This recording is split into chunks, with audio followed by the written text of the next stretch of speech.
conferencia realizado por el Ilustre Colegio de Abogados de Tacna. En esta noche nos acompaña el doctor Juan Ortiz.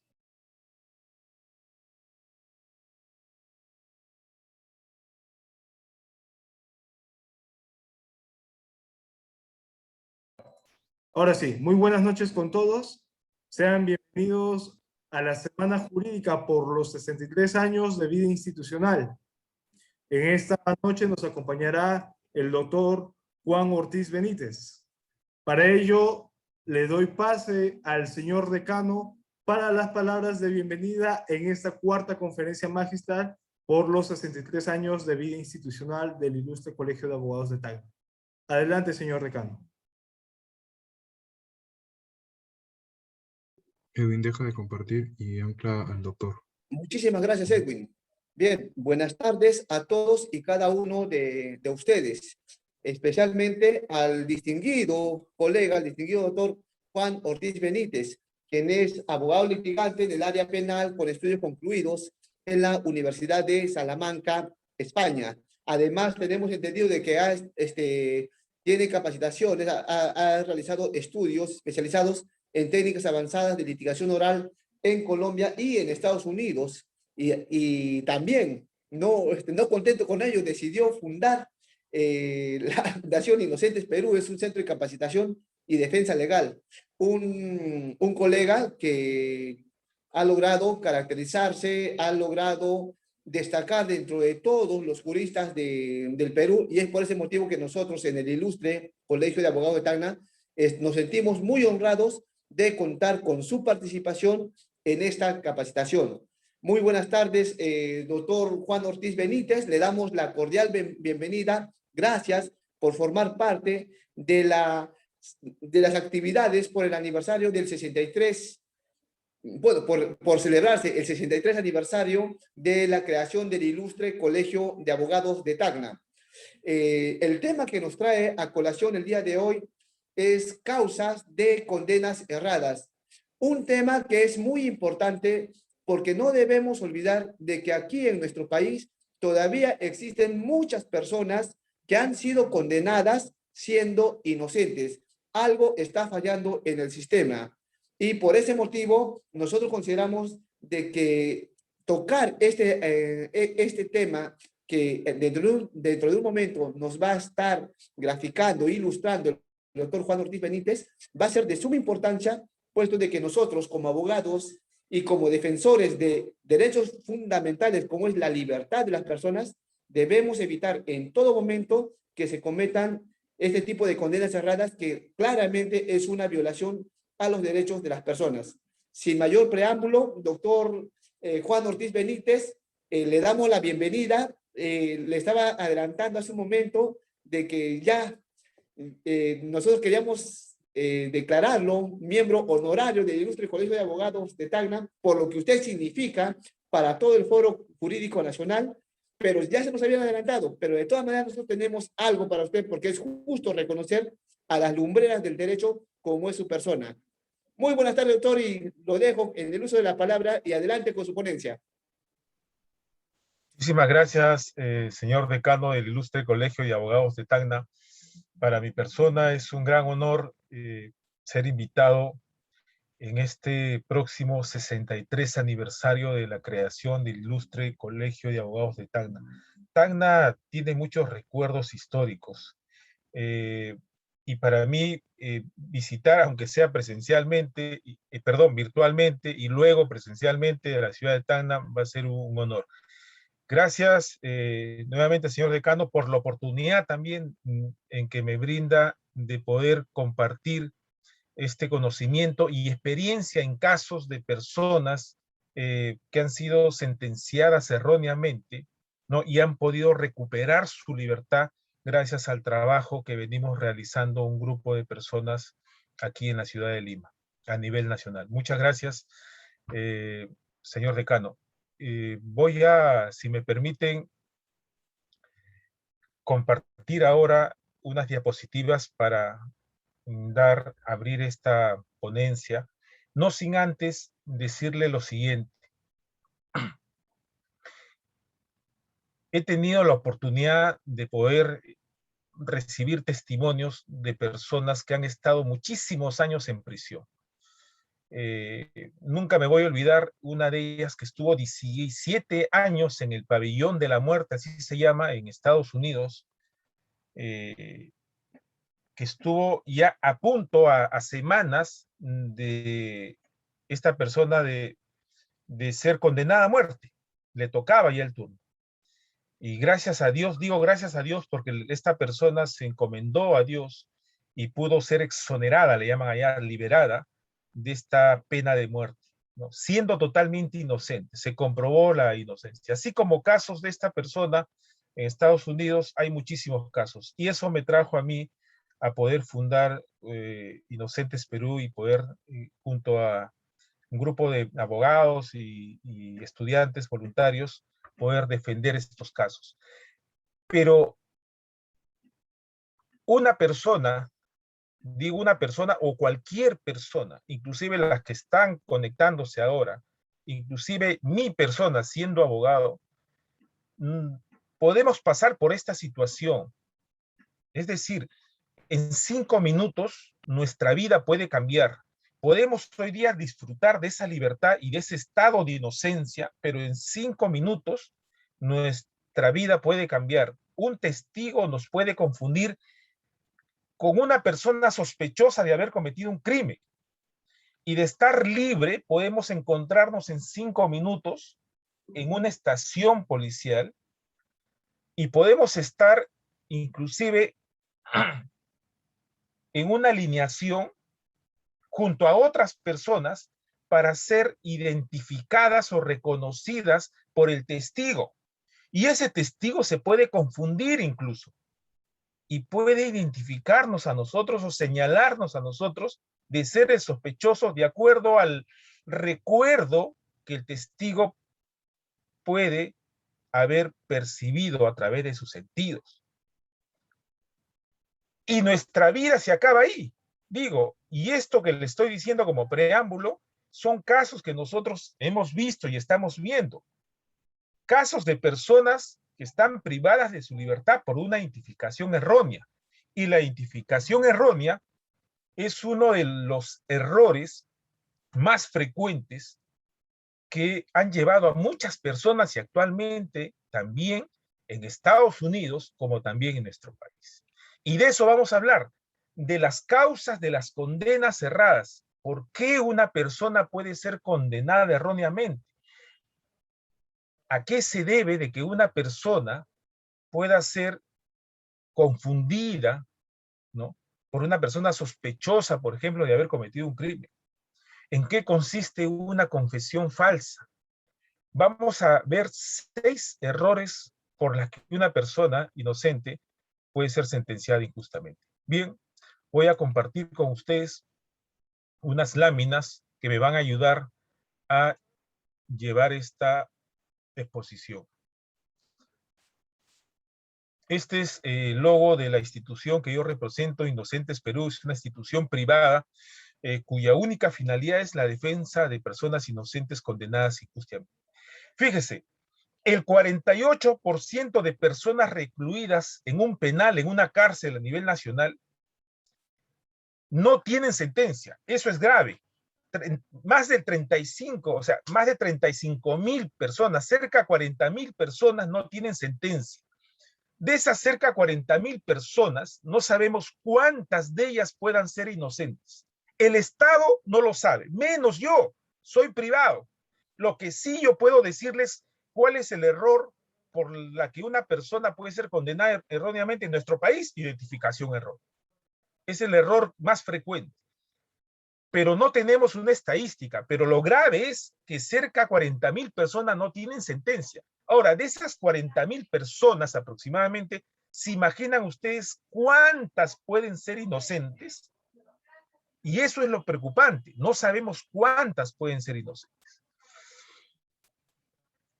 Y es lamentable porque, fíjese, una persona que está en prisión siendo inocente, ¿se imaginan ustedes, muy aparte de la restricción de la libertad que tiene, esa persona no tiene la seguridad, digo, no es seguro que pueda recuperar su libertad, porque así como estas personas hay muchas que están sentenciadas incluso con cadena perpetua, que es como una pena de muerte, porque esa persona en las condiciones que vive en una prisión está condenada a morir. Y se imaginan, siendo inocente, ¿qué sentirá esa persona?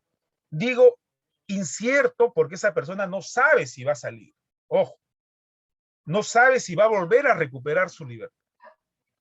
Y eso es lo más preocupante, porque aún recupere su libertad, ya por estudios científicos, el daño que se ocasiona a una persona es irreparable.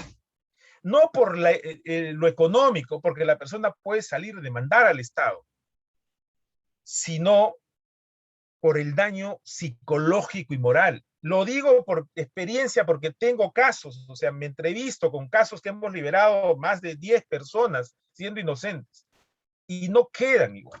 El Estado no los asiste, incluso ni siquiera las disculpas, menos una asistencia psicológica. Pero bueno, ese será motivo de otro momento. El único autor que ha escrito sobre condenas cerradas a nivel en Latinoamérica, porque en Estados Unidos hay muchísima información. Uno de ellos, y el único creo, Fabián Antonio Camayo, un argentino radicado en Estados Unidos, que ha escrito sobre condenas erróneas. Él llama las condenas erróneas, comparando con Estados Unidos, al wrongful conviction, sinónimo de condena ilegal, condena ilegítima. Condena errónea, condena ilegal, condena ilegítima, ilícita. Un modelo a seguir de los países de Latinoamérica es Estados Unidos. En Estados Unidos, cerca del año 89, 1989, se fundó una institución que se llama Innocence Project.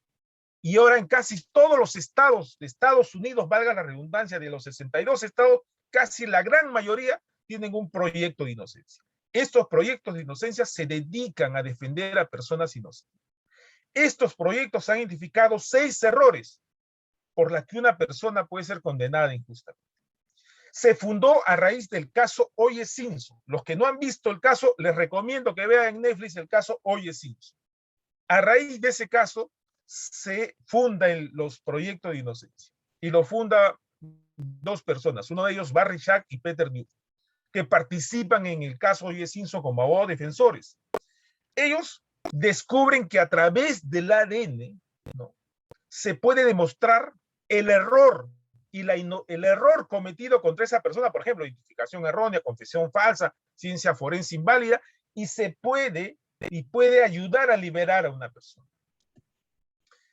Son 6 errores de lo que vamos a hablar ahora, pero vamos a ahondar 2 de ellos que son los más frecuentes, de los 6 errores por los que una persona inocente puede ser condenada injustamente. El más frecuente es el de identificación errónea, como se los mencioné. Identificación errónea en rueda fotográfica y física. Número 2, confesiones falsas. Técnicas y métodos prohibidos por las autoridades, policías y fiscalía. Número 3, mala conducta de la policía y la fiscalía. Número 4, la aplicación y uso de ciencia forense inválida o ciencia forense basura, como llaman los americanos. Número 5, testimonio falso. Y finalmente, defensa técnica ineficaz, atribuida a los abogados, obviamente. Porque por una defensa técnica ineficaz, también una persona inocente puede ser condenada erróneamente. Vamos a empezar con el primero de ellos y el más frecuente, identificación errónea. ¿En qué consiste? Fíjese, la memoria del ser humano no es una cámara de video. Nosotros no grabamos y no retenemos por largo tiempo lo que nosotros observamos a través de nuestros sentidos, ojos. Nuestra memoria puede fallar. Y ojo, hay muchas personas que tienen la memoria frágil, como yo, por ejemplo. No recuerdo lo que hice hace 1 o 2 semanas. Y presencialmente ustedes reúnanse con una persona y a ver, recuerden casi una semana con las 2 o 3 personas que se reunieron, qué corbata o qué vestimenta o qué saco, qué terno, qué vestido, qué zapatos tenía. O qué le dijo. Por eso usamos agenda. O usamos la agenda del teléfono. Porque la memoria falla. Y eso está comprobado científicamente. ¿Y por qué falla la memoria? En los casos penales, fíjese. Número 1, variables de estimación. ¿En qué casos? Por ejemplo, en los casos donde una persona que es testigo no puede ser testigo de haber visto, ejemplo, un asalto. ¿Y cuáles son variables de la estimación? La luz, por ejemplo, la iluminación, la distancia, el clima. Si esta persona usaba lentes o no usaba lentes de medida, a qué distancia se encontraba. Y esta persona que es el testigo puede confundirse y decir que a 100 metros, 80 o 50 metros, donde hay poca iluminación, observó al sospechoso. Y ese sospechoso puede ser una persona inocente. Entonces, las variables de estimación influyen en la identificación de una persona. O, por ejemplo, si un testigo o el agraviado mismo observó a uno de los sospechosos que estaban asaltando su casa, estaba con pasamontañas. Pero luego participa en la diligencia de identificación o reconocimiento, identifica a un sospechoso. Pero la pregunta es, ¿cómo pudo describir las características si el sospechoso estaba con una pasamontaña y solamente se le miraba los ojos, se observaba los ojos? ¿Cómo pudo describir el color de cabello, el color de tez, la forma de la cara, la forma de las orejas? ¿Cómo? Si estaba con un pasamontañas. Y en caso real, si ustedes me preguntan, ¿hay casos donde una persona identifica a un sospechoso con pasamontañas y este está condenado? Claro que sí, por supuesto. Y hemos tenido más de 2 casos. Uno de ellos logramos la liberación y el otro está entrando o ya entró al Tribunal Constitucional, pero sí, existe. Lamentablemente, la memoria de la persona falla. Y no solamente con pasamontañas, hemos tenido casos, por ejemplo, con panties, supuestos asaltantes. Digo, el asalto ocurrió, pero esta persona que es inocente no participó, porque los sospechosos estuvieron con un panty en la cabeza o un casco de moto. Muchas circunstancias tienen que ver ahí y ahí ingresa inclusive la participación de las autoridades del gobierno, en este caso la policía, y también la fiscalía y la defensa eficaz del abogado. De eso vamos a hablar ahora. Ya vimos cuáles son las variables de estimación: distancia, iluminación, ¿no? Si la persona usa lentes de medida, no usa lentes de medida, el clima, la oscuridad. Ahora vamos a ver las variables del sistema. Las variables del sistema, a diferencia de las variables de estimación, tienen que ver, ojo, por eso está la figura de un policía, tienen que ver con el procedimiento policial. Ahí también hay errores, porque no tenemos un procedimiento establecido. El 189 del Código Procesal Penal indica o establece sobre el reconocimiento de personas. Pero esto nos remite a un protocolo de actuación interinstitucional Minjus 2018, que también tiene unos vacíos. La norma misma, el 189, tiene vacíos. El protocolo también. Y de esos vacíos vamos a hablar ahora. Pero entre las variables del sistema tenemos el procedimiento. Nos remitimos al 189 y al protocolo.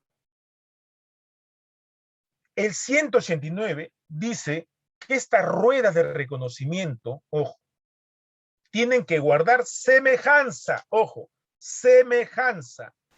Antes de la diligencia, imaginemos, hoy ocurrió el delito, ejemplo, robo. Su cliente, una persona inocente, lo confundieron. Pero el 189 dice, antes de que participe el testigo o el agraviado para que reconozca al sospechoso, debe describir previamente, así dice, previamente, revisen el 189 del Código Procesal. Y cuando dice describir previamente, significa que antes de la diligencia debe dar su declaración, donde una de las preguntas, el instructor policial, con presencia de la fiscal, debe preguntarle al testigo o al agraviado, describa las características físicas de la persona que observó y debe describir las características físicas. El problema es, a ver, con las siguientes características se puede identificar a una persona. Imaginemos, talla, estatura, o talla con textura y color de cabello. ¿Es suficiente? No es suficiente.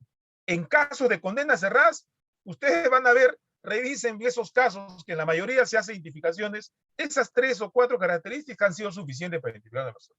Y mucho peor, si el supuesto sospechoso estuvo con casco de moto, pasamontañas, panties o con capucha, con lo que sea, ¿cómo pudo describir las características, el color de cabello, forma de cara? ¿Cómo? Ahí ingresa otro error que los americanos han identificado como la mala conducta del agente policial.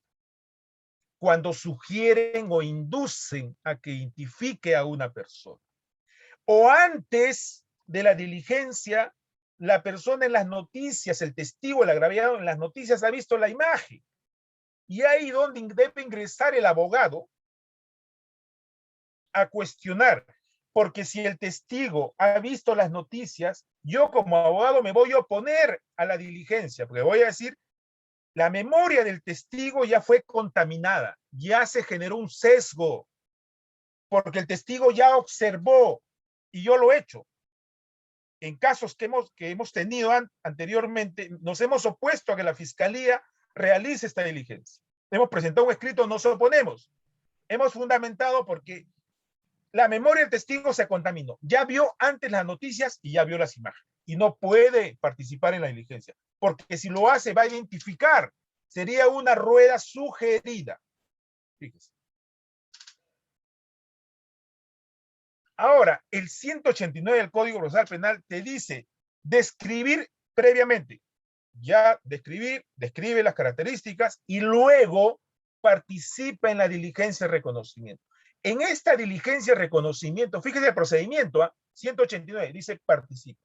Hemos tenido casos, y ustedes deben saber, que no se puede realizar una diligencia de reconocimiento si no hay una descripción previa.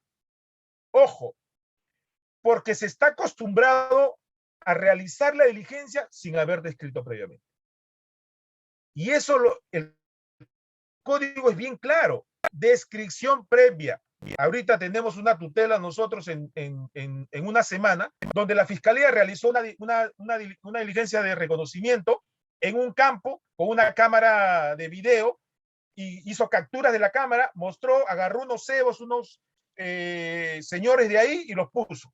Y está la rueda. Pero no hay una descripción previa. Se vulnera, fíjese, principalmente el procedimiento, el debido proceso. Porque lo que está haciendo Fiscalía está generando un procedimiento distinto al establecido. Y eso no puede suceder. No puede suceder. Entonces, se debe cumplir el procedimiento. Luego de la inscripción previa viene la diligencia de reconocimiento, propiamente. Ahí en la diligencia también participa la defensa. Y en esa diligencia donde se va a generar un acta, se le va a preguntar también al testigo, describa las características de la persona que observa. El testigo, es más, a diferencia de la declaración previa, puede ampliar la descripción, puede dar otro tipo de descripciones. Al final eso como abogado a mí me va a servir. Pero la defensa eficaz también incluye que en esa diligencia de reconocimiento participe el abogado, donde si el abogado ve alguna irregularidad, puede pedir la suspensión de esa diligencia. Ojo, por ejemplo, fíjese la imagen ahí. El 189 del Código Procesal Penal dice, se realizará la rueda, o sea, la diligencia, con personas de aspectos semejantes, y así lo dice el protocolo también. Imaginemos que la persona sospechosa, inocente, es el número 1, mi cliente. Miren ustedes la talla, el vestuario, la contextura. Vamos a la estación policial, se realiza la diligencia, pero policía y fiscalía pretenden realizar la diligencia poniendo estos cebos. No. 2 de ellos pueden ser policías o todos pueden ser policías, no interesa, eso es lo de menos. porque he visto abogados que cuestionan el hecho de que sean policías. Eso no, es lo de menos, no es relevante. Lo relevante es que tanto el 189 como el protocolo señalan que deben participar, es decir, los cebos que van a conformar la rueda deben tener aspectos semejantes. Si mi cliente mide 1,50, como están ahí, el número 1, el resto, 4 personas deben medir no 1,50, 1,55, 1,60, 1,45. Pero fíjese aquí la diferencia. La mayoría seguro mide 1,70. Ahora, la cara, mi cliente tiene barba, tiene bigote y entradas. El resto no lo tiene.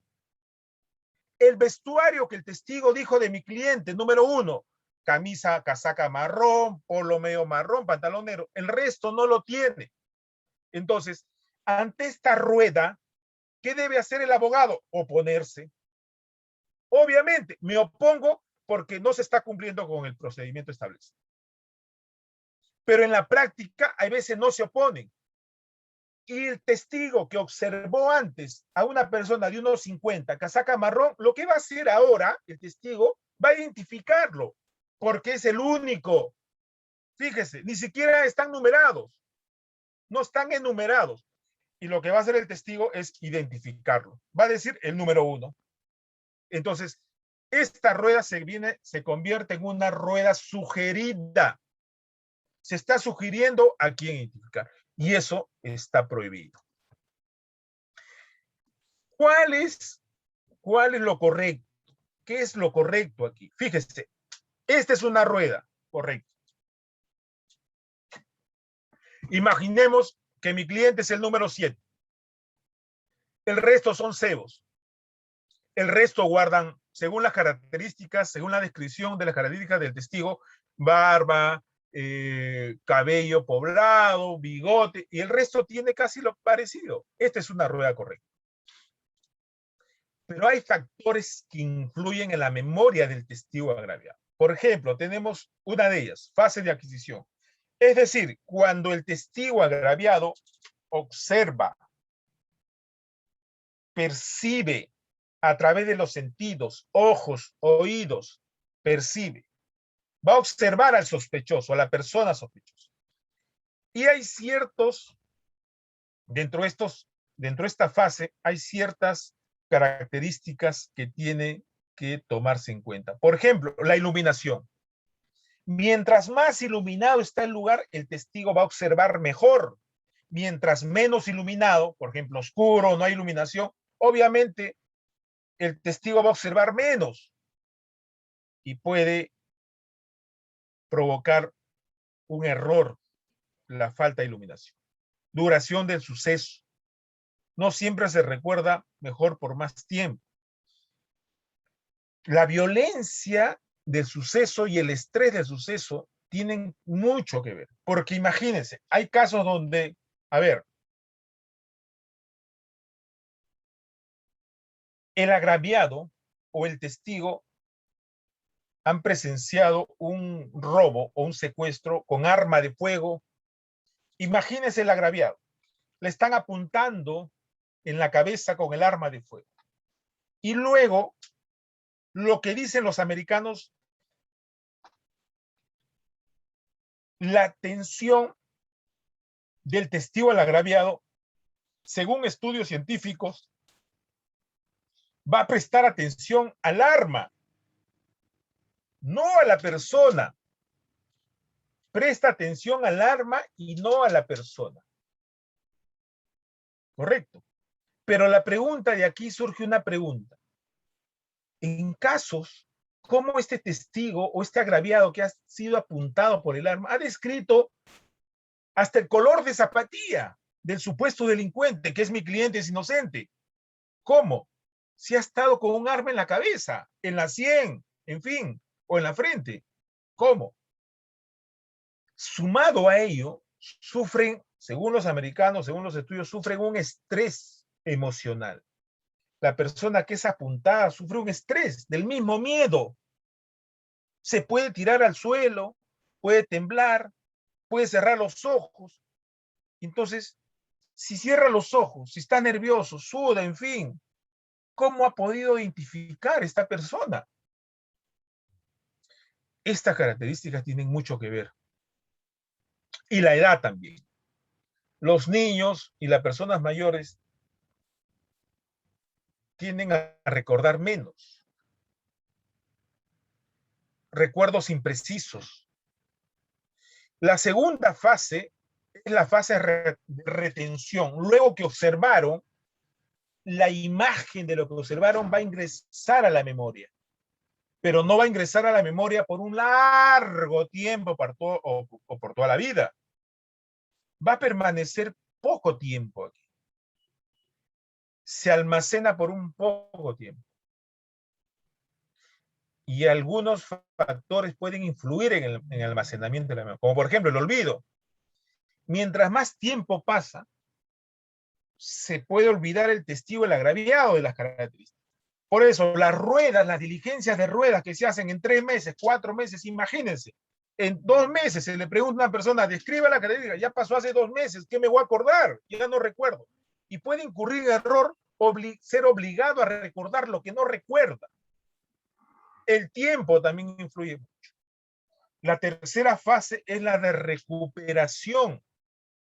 Luego, fíjese, primera fase, percepción, retención y recuperación.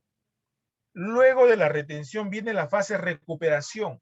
En la fase recuperación, el cerebro recupera la memoria, aquella información que ha sido previamente almacenada. Cuando le pregunta, a ver, ¿recuerda usted las características de la persona que observó?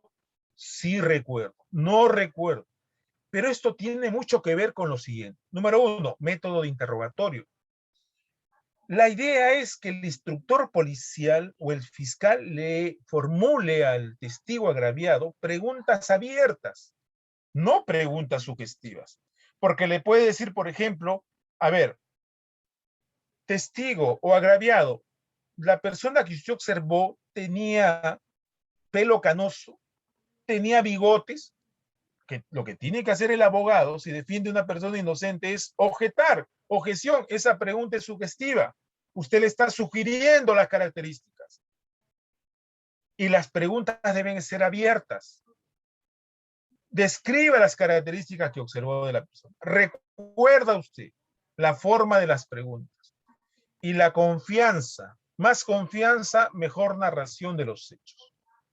Esas 3 fases son muy importantes. Les pido revisen el 189 del Código Procesal Penal, donde señala, lo he dividido en los siguientes puntos. Número 1, sobre reconocimiento de personas. Quien lo realiza previamente describirá a la persona aludida. Es decir, cuando dice quien lo realiza, quien realiza el reconocimiento previamente, es decir, en una declaración, ha debido describir las características. Acto seguido, número 2, se le pondrá a la vista en la diligencia a otras personas de aspecto exterior semejantes. Fíjese, de aspecto exterior semejantes, no iguales, pero tampoco diferentes.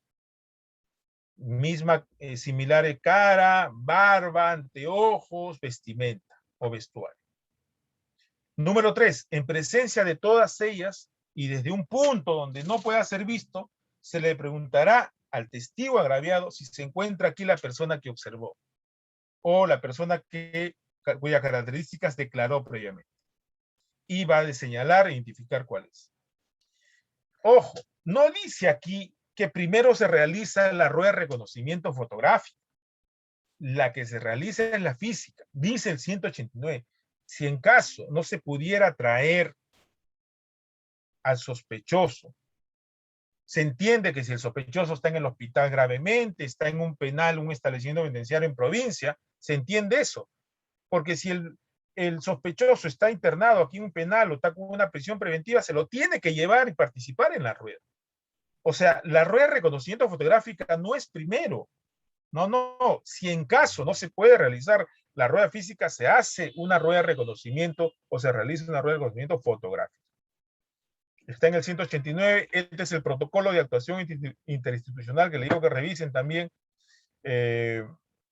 Minjus 2018, lo pueden encontrar en internet, también establece ahí el procedimiento, la participación, pero también tiene unos vacíos. ¿Cuáles vacíos tiene? Por ejemplo, no dice la cantidad, el 189 del protocolo dice la cantidad de cebos, de personas que participan en la alineación, no dice. Por eso que ustedes van a ver ruedas de 2, 3, 5, 4, lo que se le ocurra. Pero se puede realizar una rueda de una persona, obviamente no, pues si el sospechoso es el único. De dos, 3 personas se genera más una sugestividad, o sea, en Canadá o Estados Unidos las ruedas son entre 8 a 10 personas mínimo. Este es el vacío que existe acá en el caso peruano. Ahora, otro error que también hemos nosotros identificado es que en juicio se está realizando o se está promoviendo a pedido de la Fiscalía ruedas de reconocimiento. Por ejemplo, con las famosas preguntas, testigo o agraviado, el sospechoso se encuentra en esta sala, ¿puede identificarlo? Obviamente el único sospechoso que está junto al abogado es la única persona. Eso está prohibido. Y todavía le dice, puede señalar a la persona y la está señalando. No sé, eso no tiene otro nombre, eso es una rueda y eso está prohibido. Hay que oponerse a esa rueda que se quiere promover en juicio. También lo que se está dando es que en juicio se promueve, ya no el fiscal lo quiere promover, sino el mismo juez. El juez puede promover un juez una rueda, una diligencia de reconocimiento en juicio. No lo puede hacer. No lo puede hacer porque no es parte. Aún sea parte tampoco, está prohibido, porque la etapa de juicio no es la etapa de investigación preparatoria. Así es que no lo puede hacer. Y en casos, en la práctica, en la vida real sucede. Lo que hace, no todos, algunos jueces dicen, a ver, acusado, levántese. Testigo, ¿esta es la persona que usted observó? Sí, es la persona que observó. Listo. Eso es una diligencia. Y eso está prohibido, hay que objetarla. Hay que cuestionarla. Porque no es una diligencia propiamente de juicio. Pero en la práctica se da. A ver.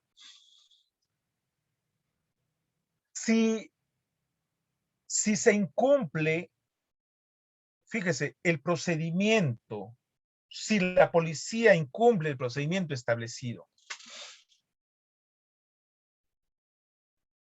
pero el abogado no cuestiona el incumplimiento del procedimiento. Luego, en esta etapa de investigación preparatoria, asume el caso otro abogado, o el mismo abogado se prepara y dice, no, acá ha habido un error. ¿Qué puede hacer si se incumple el procedimiento, el 189, por ejemplo? No hay una declaración previa, se hace la diligencia, se advierte que se ha usado personas, o sea, cebos de aspectos exterior o características diferentes. ¿Qué es lo que puede hacer? ¿Se puede plantear una tutela para pedir la exclusión? Por supuesto que sí. Nosotros ya lo hicimos y hemos generado, humildemente, compartiendo con ustedes, hemos generado una jurisprudencia en la Sala Penal de Lima Este. La Sala Penal declaró fundada nuestra tutela de derechos por incumplimiento del artículo 189 y el protocolo. Y ordenó o dispuso la exclusión del acta de reconocimiento. Fíjese qué importante desarrollo jurisprudencial tuvo la Sala Penal de Lima Este. Vamos a ver ahora, voy a acelerar un poquito porque el tiempo se está yendo, aunque voy a tener creo que 10 minutos o 15 minutos más, pero vamos a pasar ahora al segundo error más frecuente por la que una persona inocente puede ser condenada injustamente. A ver, tenemos el segundo error, que son las confesiones falsas. De aquí surge una pregunta: ¿por qué una persona confesaría un crimen que no cometió? Y luego esa persona dice, no, soy inocente, me obligaron, me engañaron, me dijeron que firme, o me dijeron, di la verdad, o acepta este hecho, que luego te vas a tu casa. O me interrogaron con unas preguntas que no entendía, y yo respondía sí, sí.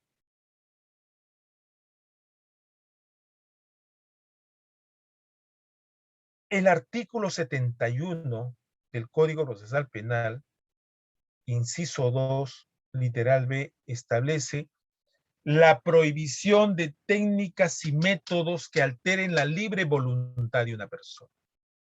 Ojo, mucho cuidado. En la vida real se da. Pero las confesiones falsas, se dice confesiones falsas porque es una confesión falsa, no es verdadera. La persona confesó falsamente, bajo técnicas y métodos prohibidos, bajo coacción psicológica, maltrato físico, en preguntas engañosas, tramposas, métodos engañosos. El hecho es que confesó, pero es inocente. Pero también se da por lo siguiente: confesiones sospechosos imputados sometidos a tiempos prolongados de interrogatorio. Ya la Corte Suprema de los Estados Unidos ha establecido incluso someter a una persona privada de su libertad, esas detenciones preliminares, que después van a pedir prisión preventiva, someterlas a una persona, encerrarlas en un calabozo, no darles el derecho de llamada telefónica, no darles el derecho de utilizar los servicios higiénicos para sus necesidades. Es una especie de maltrato. No darles el derecho de poder alimentarse en 24 horas, por ejemplo, de detención. O no darles el derecho de ser asistido por un médico bajo una dolencia. Estas circunstancias, por ejemplo, también están consideradas como maltrato a una persona, ¿no? Y bajo ese maltrato, el tiempo prolongado de interrogatorio o este maltrato puede conllevar a que esta persona confiese falsamente un delito que nunca cometió. O confesiones de personas sometidas a coacción psicológica, amenaza o engaño. Hay técnicas y métodos de engaño que ahora se los voy a mencionar. Y las técnicas propiamente de interrogatorio policial prohibidas también por ley. Fíjense ustedes, este caso, los que no lo han visto, yo les recomiendo. El caso de los 5 de Central Park de Nueva York, o el caso de, también lo pueden encontrar en Netflix como Así nos ven. Es un caso que hace poco se estrenó, y se los cuento rápidamente a los que no han tenido la oportunidad de escucharlo. 5 adolescentes acusados injustamente de haber agredido sexualmente a una mujer deportista fueron condenados a penas de entre 6 a 16 años por un crimen que nunca cometieron. La única evidencia contra ellos que fue, fíjense, ¿cuál fue la evidencia para condenarlos? La confesión. Confesión falsa. Pero ¿cómo se obtuvo? ¿Cómo los policías y fiscalía obtuvieron la confesión de estas 5 personas? Mediante interrogatorios prolongados, técnicas de interrogatorio engañosos, métodos engañosos, prohibidos, utilizaron sin la presencia de su abogado. Estos 5 adolescentes terminaron confesando falsamente un delito que nunca cometieron y fueron enviados a prisión, siendo totalmente inocentes. El año 2002 recuperaron su libertad. El responsable, Martín Reyes, un latinoamericano, estando en prisión, confesó ser el responsable. En el caso de estos 5 adolescentes, la única prueba contra ellos fue la confesión. Nada más. La prueba científica, el ADN, de los restos de semen y sangre encontrados en la ropa interior de la corredora no coincidían con el ADN de los 5 adolescentes, pero sí coincidían con el ADN del responsable, Martín Reyes, que después confesó, estando en prisión confesó, la conciencia seguramente no le dejó y terminó confesando. Y fue sometido a la prueba de ADN y coincidió. Positivo, coincidencia. Él fue. Gracias a esa confesión del responsable, estos 5 adolescentes recuperaron su libertad el año 2002. En 2014 demandaron a la ciudad de Nueva York o al estado de Nueva York y fueron indemnizados con 41 millones de dólares. 41 millones de dólares. Otro de los casos también donde pueden ustedes verlo en Netflix es el caso de Making a Murderer. Making a Murderer. Este caso donde al adolescente, uno de ellos adolescente también acusado, la policía lo interrogó con preguntas prohibidas y les trajo una confesión falsa. El adolescente terminó creando una historia falsa, confesando falsamente y atribuyéndole inclusive el delito a su tío, inocente también. Pero la policía actuó mal, porque utilizó estas técnicas engañosas contra un adolescente incluso que tenía una incapacidad. Pero bueno, al final ellos también recuperaron su libertad y luego se le atribuyó otro delito. ¿Cuáles son las técnicas y métodos prohibidos, por ejemplo, por la policía? Este método Rey es un método muy cuestionado. En Estados Unidos se utiliza, aquí también se utiliza, pero es un método muy cuestionado que hay que tener mucho cuidado. Por eso que la presencia del abogado en los interrogatorios es importantísima. Hay otra técnica también muy cuestionada, que es la técnica del policía bueno y policía mala, que se utilizó en este caso, del caso de los 5 de Central Park. Y aquí también, ustedes van a ver esta técnica, los policías la conocen. La técnica del policía bueno y policía malo. O esta técnica, el dilema del prisionero, que se utilizó en el caso de Así nos ven. Esta técnica consiste, por ejemplo, en que se le dice al sospechoso, que puede ser inocente, que su otro amigo ya confesó y que él es el responsable. Y que ya su amigo confesó y ya tiene que decir la verdad. O existe una cámara de video donde lo grabó, pero eso es falso. O existe un expediente secreto donde dice que él es el responsable. Son técnicas y métodos engañosos, el dilema del prisionero. Al final termina aceptando y le dicen, no, termina, firma el documento o acepte este hecho y te vas a casa. Y eso es una gran mentira. En Estados Unidos se ha llegado a la conclusión, y creo que en nuestro país también, y podemos preguntarle a los investigadores, que la finalidad del investigador, del interrogador de la gente, en un interrogatorio contra una persona sospechosa que le asiste la presunción de inocencia, es conseguir una confesión. Esa es la única finalidad, obtener una confesión. No importa los métodos, las técnicas prohibidas, el objetivo es conseguir una confesión. Pregúntenle y van a ustedes corroborar lo que les estoy diciendo. Ese es el objetivo. Pero ¿se puede conseguir una confesión utilizando estas técnicas y métodos prohibidos? Obviamente no. Está prohibido. No se puede realizar. Por eso que la participación del abogado es muy importante para cuestionar, controlar, utilizar el arma o la herramienta, perdón, de la objeción y oponerse a esas preguntas, a las técnicas, a los métodos. Porque si el abogado no lo hace, incurre una defensa ineficaz.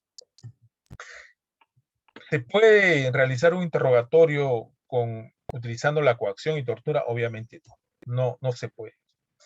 ¿Qué tipo de preguntas se consideran prohibidas? Por ejemplo, un interrogatorio donde se puede obtener una confesión falsa. Las engañosas son las peligrosas. Mucho cuidado. Por ejemplo, un caso de violencia contra la mujer o el entorno familiar. Le preguntan a una persona que es inocente. No. Le preguntan a un ciudadano denunciado por su conviviente, su novia, en fin, por violencia, maltrato psicológico. Le pregunta el instructor policial o el fiscal, ¿por qué le propinó un golpe en el rostro a su conviviente? ¿Qué haría el abogado ahí? Lo que tiene que hacer es objetar, porque es una pregunta engañosa. Porque según la teoría del caso de la defensa, ahí no hay un golpe. Lo que sucede es que la conviviente le encontró un mensaje en el Facebook, en el WhatsApp, en fin, de una compañera, entró en celos y al final cogió un objeto, le quiso lanzar, pero él se defendió. Esa es la teoría. Y puede ser verdadera, pero la pregunta es prohibida. Debemos objetar. Y así, preguntas de opinión técnica también. No se le puede preguntar a una persona, por ejemplo, sospechosa, que puede ser inocente, qué tiene que decir sobre la equimosis que dejó el brazo. Equimosis es un término para un médico. o qué tiene que decir sobre la nota de agente de inteligencia. No se le puede preguntar, porque ese ciudadano común y corriente no conoce sobre técnicas, oficios, arte, no conoce. Para eso están los peritos. Ante ese tipo de preguntas hay que oponerse. Las preguntas sugestivas también están prohibidas. Ojo, estoy hablando de diligencias preliminares, investigación preparatoria, porque la objeción también se puede utilizar, se debe utilizar en esta etapa. De acuerdo al principio de contradicción y derecho de defensa, se debe utilizar. El tercer error es la declaración falsa o falso testimonio. Y esta declaración falsa consiste en la declaración de una persona que intencionalmente, ojo, intencionalmente, es decir, con dolo, imputa un falso ilícito a otra persona o declara falsamente en una investigación. Y eso hay casos, tenemos casos de testigos mentirosos. Lo que sucede aquí es lo que los americanos han advertido. La fiscalía, si encuentra o advierte que un testigo está cometiendo perjurio en Estados Unidos o está declarando falsamente aquí, faltando a la verdad en nuestro país, la fiscalía debe suprimir esa declaración. No debe persistir en ese testigo. Es más, debe oficiar a la Fiscalía Penal de turno para que investigue ese testigo mentiroso. Pero aquí hay veces, no digo todos, en la práctica se da, se persiste, se quiere llevar ese testigo mentiroso a juicio. Ojo, bajo riesgo incluso, porque se puede construir el caso con testigos mentirosos. Eso está prohibido. Pero también se puede dar declaración falsa por motivos de venganza, celos, interés, declaración falsa para ocultar una situación reprochable penal o socialmente, o declaración falsa por tener beneficios, por ejemplo, colaboradores eficaces, o esos famosos testigos protegidos que terminan siendo testigos mentirosos. Pero aquí uno evita interrogando, o sea, participando. Obviamente el abogado tiene el derecho y la obligación también de interrogar a los testigos. Es un caso que tuvimos de un policía que por una declaración falsa fue sentenciado a 6 años por un homicidio culposo, primero por feminicidio, luego por un homicidio culposo, siendo totalmente inocentes, y se demostró que la declaración de la testigo era falsa. La Corte Suprema atendió el caso mediante un recurso de nulidad, declaró nulo la sentencia y dispuso la libertad. Lamentablemente estuvo 3 años en el penal. Perdió su carrera por una declaración falsa. El cuarto error se da por el uso o el mal uso del procedimiento pericial y conducta inadecuada o mala conducta del perito. Pericias con ausencia de validación o estándares científicos carentes de controles de calidad. Como llaman los americanos, el uso de ciencia forense basura. Peritos que se exceden en sus informes y conclusiones. Lo que ha vertido aquí, por ejemplo, en esas famosas entrevistas psicológicas, se está cometiendo un grave error. Hay veces cuando los psicólogos invaden funciones o asumen funciones que no les corresponden. Interrogan al entrevistado sobre los hechos y se pronuncian sobre hechos jurídicos que ellos no deben hacer. Por ejemplo, los interrogan sobre hechos, si cometió o no cometió el delito, con quiénes estaban, con cuántos estaban, qué hacía, propia de un interrogatorio policial. Y hay veces los peritos psicólogos, no estoy hablando, ojo, de cámara G, estoy hablando de entrevistas psicológicas, de casos, por ejemplo, de organización criminal, en fin, no permiten la presencia del abogado. Y eso no es correcto, porque el abogado tiene que participar. Casualmente, para controlar ese tipo de preguntas prohibidas, el abogado tiene que participar. No hay ninguna restricción para que el abogado no participe. Es más, en las famosas diligencias de entrevista en cámara Gesell también participa el abogado y formula preguntas a través de la fiscalía y puede objetar esas preguntas sugestivas o inducidas que haga el perito psicólogo forense. El uso de ciencia forense inválida o la mala conducta del perito también se da como error que puede conllevar a una persona inocente sea sentenciada injustamente. El quinto error es la mala conducta de los investigadores. conductas negligentes o dolosas realizadas por los investigadores y en algunos casos por la Fiscalía durante la investigación. Los americanos conocen este error como la mala conducta de los agentes policiales y Fiscalía. Fíjese, esto también puede conllevar a que una persona sea condenada injustamente. Desde el interrogatorio policial, si el efectivo policial, por ejemplo, formula preguntas prohibidas, engañosas, capciosas, desde ahí incurre en una mala conducta. Si el abogado no objeta ahí y se evidencia una mala conducta, defensa técnica ineficaz, el efectivo policial estaría incurriendo en una mala conducta.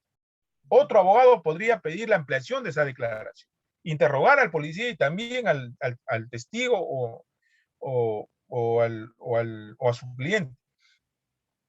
Pero está prohibida el tipo de preguntas. O la famosa, crean el caso. Incumplen los procedimientos de la diligencia, por ejemplo, reconocimiento en rueda fotográfico-física. Eso también conlleva una mala conducta. O el famoso sembrado de evidencia. También incurren en esa mala conducta. Y la mala conducta en la Fiscalía también tienen... No solamente la Fiscalía es el persecutor del delito o el titular de relación legal, sino también el defensor de la legalidad. Pero si la Fiscalía advierte, por ejemplo, en la búsqueda e indagación de evidencias, de elementos de convicción, como dice el Código Procesal Penal, encuentra elementos de convicción favorables, lo que tiene que hacer Fiscalía es hacerle conocimiento a la defensa y no ocultarlos. Porque si Fiscalía oculta esos elementos de convicción y no transparenta a la defensa, luego la defensa descubre que existen esos elementos de convicción, entonces se estaría incurriendo en una mala conducta de la Fiscalía. O lo que nos está sucediendo a nosotros, por ejemplo, si en un caso vamos para ir a la acusación, a la etapa de control acusatorio, Fiscalía en una acusación mixta tiene que entregar toda la información, es decir, transparentar toda la información, toda la carpeta fiscal. Pero si Fiscalía no envía cierta información, ciertos tomos de la carpeta, porque Fiscalía considera que no es información relevante, ¿incurriría en una mala conducta? Por supuesto que sí, porque quien tiene que descartar que no es relevante o no es la defensa, no solamente la Fiscalía, porque para Fiscalía puede ser no relevante esta información, pero para la defensa sí, pero Fiscalía no la puede ocultar. Entonces, ahí se incurriría en una mala conducta también. Induce o negocia con testigos para que declaren a favor de su teoría del caso. Eso también eso es incorrecto. Negociar o hacer tratos con testigos para que declare a favor de una de las partes también es una mala conducta. Atacan y cuestionan al abogado defensor al atribuirle conductas ilícitas. Eso también se da en la práctica. Es una mala conducta atacar al abogado o crearle un delito al abogado o incluirlo en la investigación al abogado con la finalidad de apartarlo, debilitar la defensa, porque denunciar se puede denunciar a cualquier persona, ahí no hay restricción. Ahora, que se demuestre la responsabilidad es otra cosa, pero se puede atacar, por supuesto que sí. O coercionan a testigos para que no declaren, eso también se incurre en una mala conducta. Esto puede conllevar a que una persona sea condenada injustamente. Y dentro del catálogo de mala conducta de los investigadores policiales está la declaración de policía en los medios de prensa. Desde que exhiben a una persona con el chaleco, desde ahí, por ejemplo, se vulnera la presunción de inocencia, porque esa persona tiene un estado de inocencia, pero ya lo están estigmatizando a esta persona. La sugerencia o coacción de la policía al testigo durante la diligencia de reconocimiento es una mala conducta, cuando sugieren, inducen que reconozca a una persona. Calificar un hecho jurídicamente como ilícito también, incumplir, retrasar, manipular, alterar, destruir evidencias, también como una mala coaccionar a testigos para que no testifiquen, engañar a testigos para que se autoincriminen, interrogar mediante preguntas capciosas o engañosas, también se considera como una mala conducta de los investigadores policiales. Los invito a ver este caso en Netflix. Y finalmente, con esto acabo, defensa técnica ineficaz. Esto también es uno de los últimos errores que los proyectos de inocencia han identificado. Y esto tiene que ver con los abogados. para afrontar un caso, por ejemplo, un juicio, hay que prepararse. Conocer las técnicas y destrezas de interrogatorio directo, preguntas, contraexamen, las técnicas del contraexamen, recontraexamen, interrogatorio con evidencia demostrativa, interrogatorio con evidencia documental, la técnica del refrescamiento de memoria, conocer el lenguaje no verbal, la persuasión para los alegatos de clausura. Hay que conocer, porque estamos defendiendo a una persona y la libertad de una persona. Pero si no me preparo, no conozco las técnicas y afronto un juicio, se corre el riesgo de que esa persona sea condenada erróneamente por una ofensa ineficaz. Asume un caso sin tener la preparación, no estudia la carpeta fiscal, no solicita pericias ni tampoco recurre a consultas. Si un abogado va a interrogar a un perito, tiene que recurrir a fuente abierta o bibliografía, por ejemplo, sobre la pericia. A ver, resto de disparo, tiene que recurrir a conocimiento de doctrina, jurisprudencia y también consultar con un perito de parte para que le informe qué puede preguntar, qué tipo de preguntas le puede hacer a un perito sobre esa especialidad. Los abogados no podemos hablar como peritos porque no somos peritos. No se entrevistan ni preparan ante el juicio de su cliente. Hay que preparar, porque un ciudadano común y corriente no conoce. Por ejemplo, va a juicio, según un estudio de los norteamericanos, el lugar donde menos quiere estar una persona, un ciudadano común y corriente, es un tribunal. Menos ser interrogado. ¿Se imagina?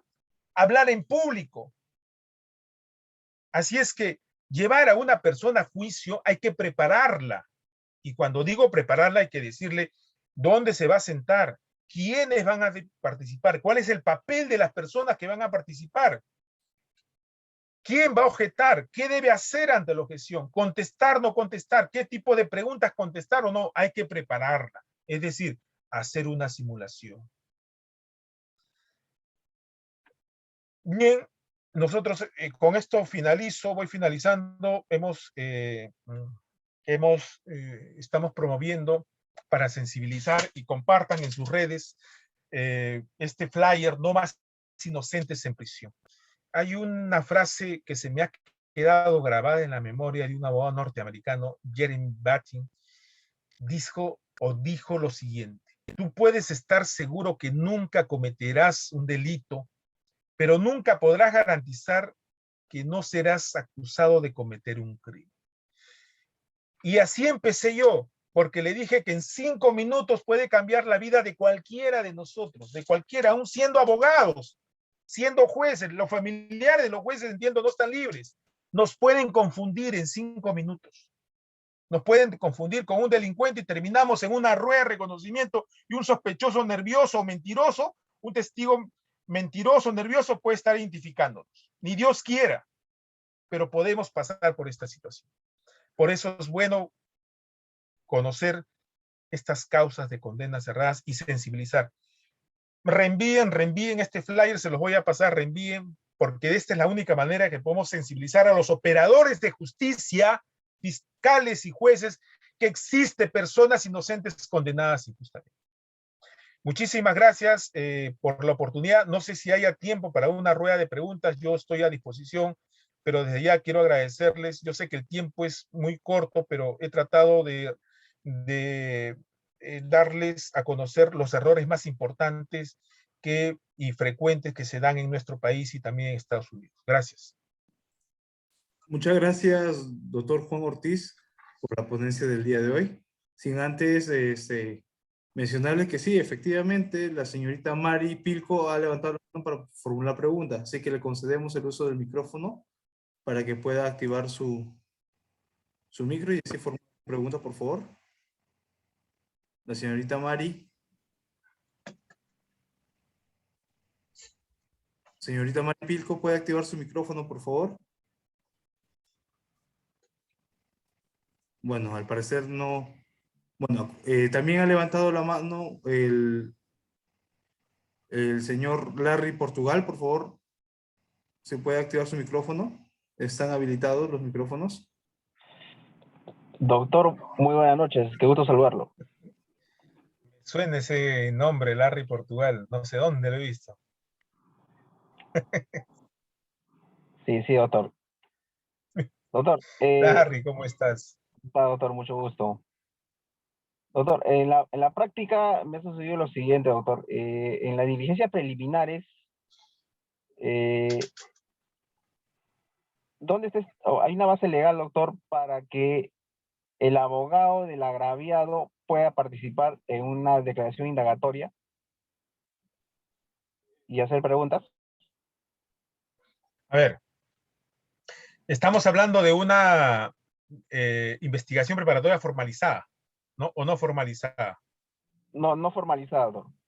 Ya. Investigación preliminar. Ya, si el abogado del agraviado puede participar para interrogar o controlar, por ejemplo, las preguntas que le haga, no sé, la defensa del imputado o del fiscal. Sí, en esa misma línea de controlar, hacer preguntas, si puede participar el abogado del agraviado en Claro la que sí, declaración. claro que sí puede participar, porque si va a ser interrogado, por ejemplo, por la defensa del imputado, el abogado defensor del imputado también puede formularle algunas preguntas prohibidas, ¿no? Entonces, ¿quién controla ese tipo de preguntas? ¿No? Digo preguntas prohibidas, por ejemplo, puede hacer una pregunta sugestiva, ¿no? Se puede dar mayormente preguntas sugestivas, especulativas, ¿y quién tiene que controlar ese tipo de preguntas? Para eso tiene el abogado, o sea, el abogado debe participar. No se puede restringir la participación del abogado, y esto se está dando mucho, porque hace poco un abogado también me vuelve a preguntar, el efectivo policial me dice, no me está dejando objetar. A ver, el efectivo policial no es parte. El efectivo policial en diligencias preliminares, la fiscalía le da, le asiste la policía especializada, en fin, pero el responsable, el titular, quien controla legalmente los actos de investigación es la fiscalía. Así lo señala el código. Ojo, la fiscalía. Quien controla legalmente esos actos de investigación es la fiscalía.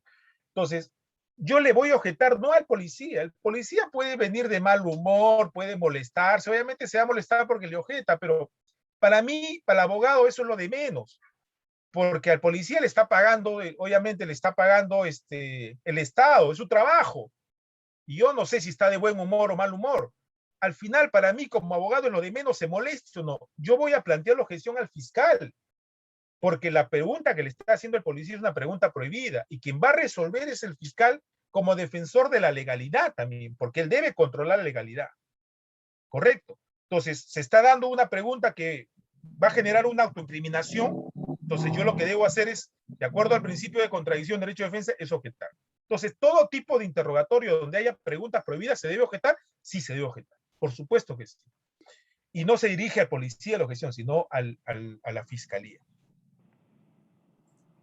Muy bien. A continuación tendremos la pregunta que se formulará a través del señor doctor Andrés Pando. Micrófono. ¿Cómo está? Buenas noches, doctor Juan Benítez. ¿Cómo están con todos los presentes? Desde ya le agradezco una vez más. Creo que la comunidad jurídica, académica, siempre está presente en ello. Doctor Juan, atendiendo justamente a la ponencia del día de hoy respecto a las actas de reconocimiento en rueda, tanto física como fotográfica, le comento, tenemos un caso ya donde es un efectivo policial que se encuentra comprendido, y así son varios efectivos policiales, del cual, ¿cómo nace esta noticia criminis?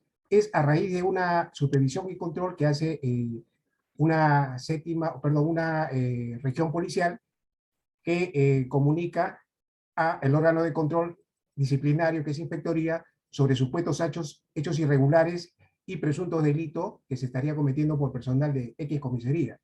Lo cierto es lo siguiente: la noticia criminis llega por un coronel, y este coronel, ¿ya? ¿Qué es lo que hace?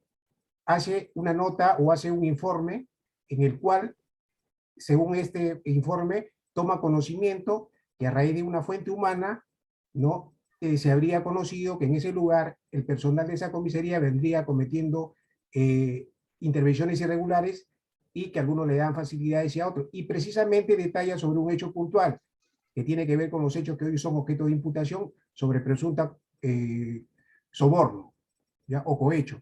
Bueno, lo cierto es lo siguiente, doctor, que ese mismo informe, ese mismo día, ya lo remiten al órgano disciplinario. Y el mismo órgano disciplinario, el mismo día que recibe este informe de este jefe provincial, inicia las acciones previas de conformidad al artículo de la ley 30.714, la ley que regula el régimen disciplinario de la Policía Nacional. ¿Y qué es lo que hace Inspectoría? Inmediatamente ese mismo día ya no notifica a las partes, considerando que las acciones previas, ¿no?, como las investigaciones preliminares, tiene que reunir todo indicio y procede a un acta de reconocimiento sin presencia de abogado, sin presencia, ni siquiera comunica a las partes, y en el reconocimiento fotográfico todavía lo visualizan, lo graban y lo presentan posteriormente a Fiscalía. Y cuando se devela, efectivamente se ven preguntas sugeridas, una manipulación tremenda, participa un coronel en el interrogatorio, no se menciona en la declaración, y lo peor, doctor, ellos consideran que esa acta de reconocimiento le basta solamente el artículo 50 de acciones previas de la misma ley que acabo de mencionar. Sin embargo, en esa ley, doctor, específicamente o taxativamente no existe, ¿no?, el ejercicio para realizar un acta de esa naturaleza, ni mucho menos han ido en concordancia con el artículo 89 del nuevo código, así como el protocolo del MINCU que establece justamente los lineamientos para ello. Mi pregunta es la siguiente, doctor.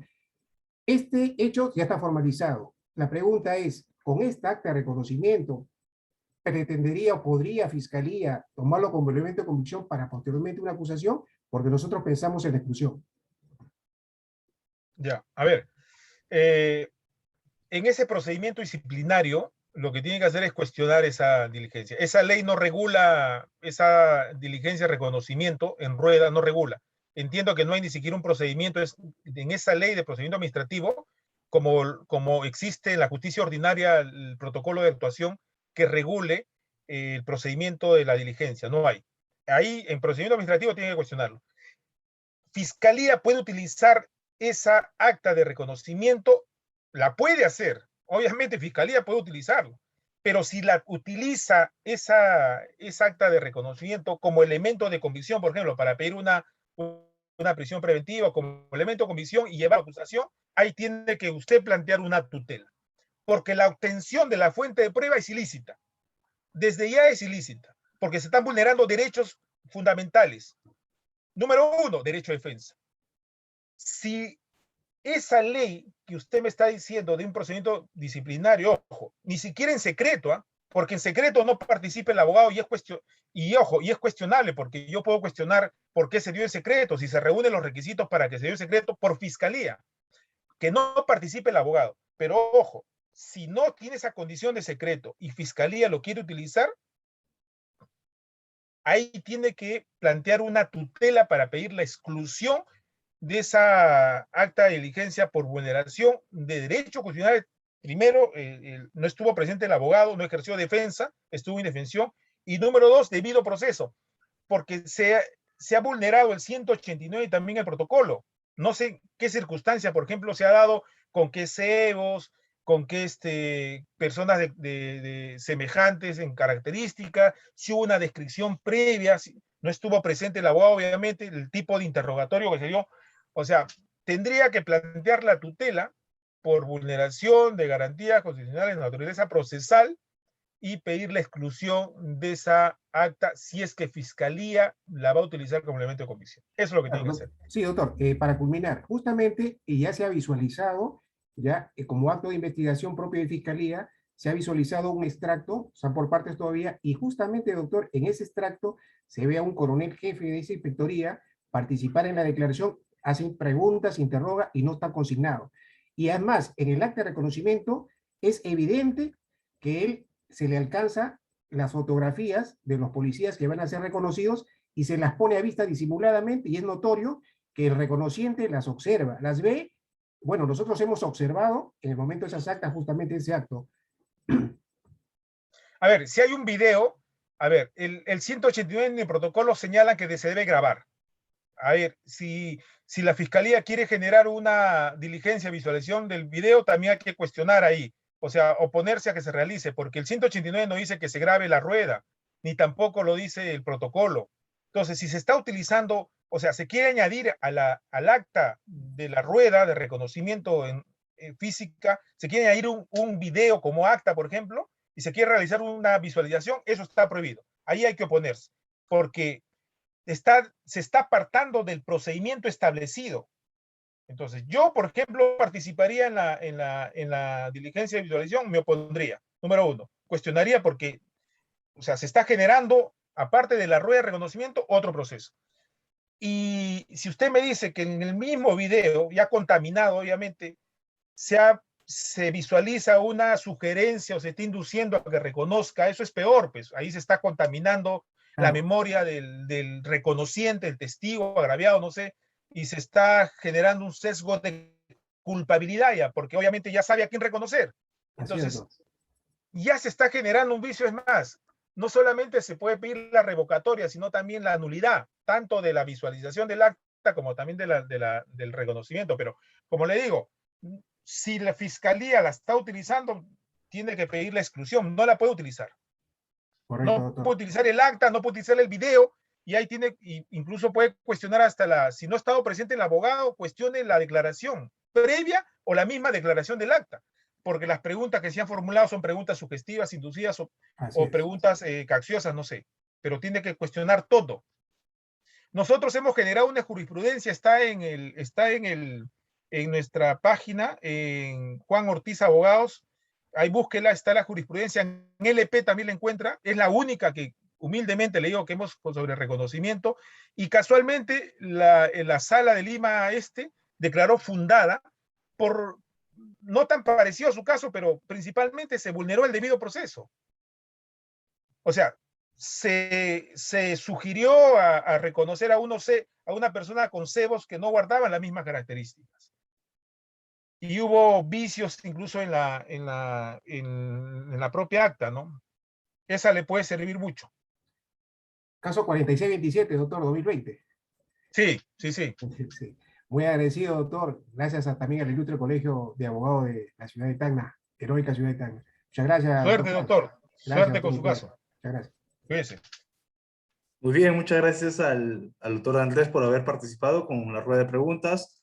A continuación, ya para culminar la presente exposición del tema de causas de condenas cerradas, citada por el doctor Juan Ortiz Benítez, ponente en ese tema tan espléndido, y a su vez miembro honorario del Ilustre Colegio de Abogados de Tacna.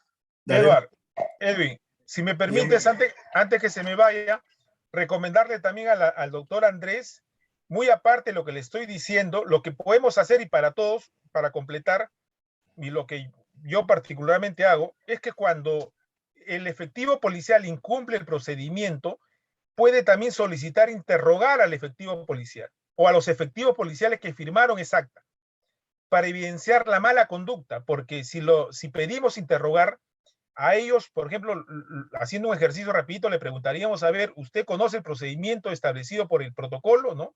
¿Conoce el 189? Porque el policía está obligado a conocer, ¿no? Entonces, el tipo de interrogatorio, preguntas, para evidenciar esa mala conducta, porque ahí, según me cuenta el caso, también habría incurrido una mala conducta al realizar una prueba, al realizar una diligencia de reconocimiento en un fuero donde no esté establecido, ¿no? Y apartarse del procedimiento establecido por ley. Entonces, adicional a eso, para evidenciar esa mala conducta, se pide interrogar a esos efectivos policiales. Gracias, como actos de investigación. Gracias, Esteban. Edwin.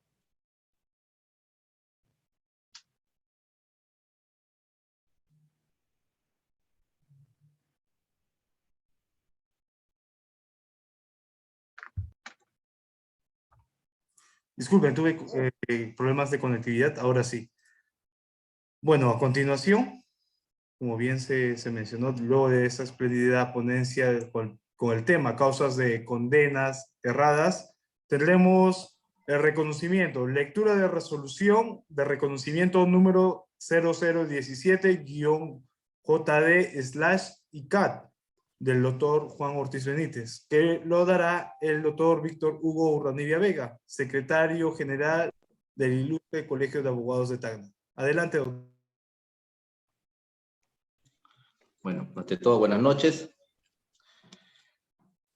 Teniendo en consideración la resolución de Junta Directiva número 017-2021-JD-ICAT Tacna, de fecha 10 de noviembre del presente año, visto la propuesta del señor doctor Jaime Silver Montalico Caya, decano de la Orden, y al acuerdo dado por la Junta Directiva del Ilustre Colegio de Abogados de Tacna, para que el magíster Juan Ortiz Benítez sea reconocido en atención a sus méritos académicos y profesionales, como miembro distinguido del Ilustre Colegio de Abogados de Tacna, considerando que de conformidad con el artículo 29 del Estatuto del Ilustre Colegio de Abogados de Tacna, la Junta Directiva es el órgano de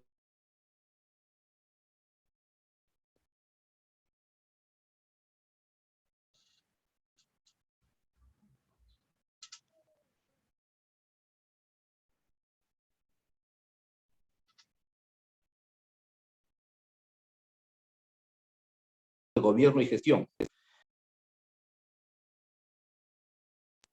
Reconocimiento institucional de personalidades del derecho de singular relevancia a nivel nacional, expresándoles singular reconocimiento como miembro distinguido al magíster Juan Ortiz Benítez. Se resuelve, artículo primero, otorgar el reconocimiento al magíster Juan Ortiz Benítez en mérito a su destacada trayectoria profesional, puestos al servicio del derecho y la comunidad tacneña, designándolo miembro distinguido de esta orden, preeminencia que se le concederá en acto solemne en su oportunidad.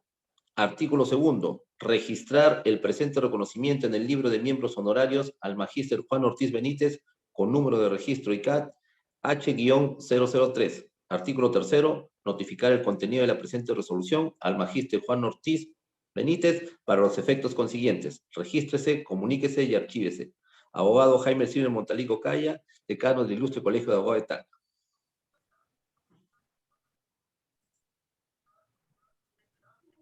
Muy bien, ha sido la lectura de la presente resolución. Ante ello, le vamos a dar unos minutos al doctor Juan Ortiz para expresar el agradecimiento correspondiente. Adelante, doctor. Muchísimas gracias. Primero, agradecer al decano del Ilustre Colegio de Abogados de Tacna, al secretario general, a la Junta Directiva también, por la deferencia que han tenido con mi persona. Y créanlo que para mí es un honor para mí poder contribuir todo lo que he aprendido, tanto aquí en mi país como fuera de mi país, con los agremiados del Colegio de Abogados de Tacna. Y me comprometo a hacerlo siempre para elevar el nivel de capacitación de la gestión y todas las gestiones futuras en el bien de los abogados que conforman el Ilustre Colegio de Abogados de Tacna y en el bien también de la ciudadanía de Tacna y de todo nuestro país. Muchísimas gracias nuevamente y mi compromiso por siempre con los agremiados, con el decano y con toda su junta directiva. Gracias desde ya, me siento honrado por esta distinción.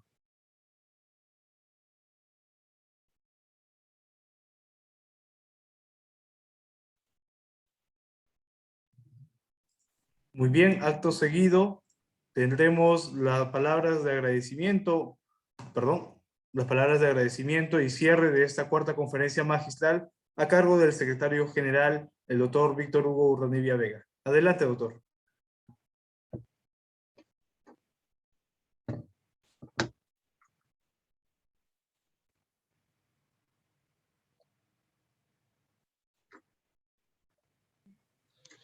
Ok.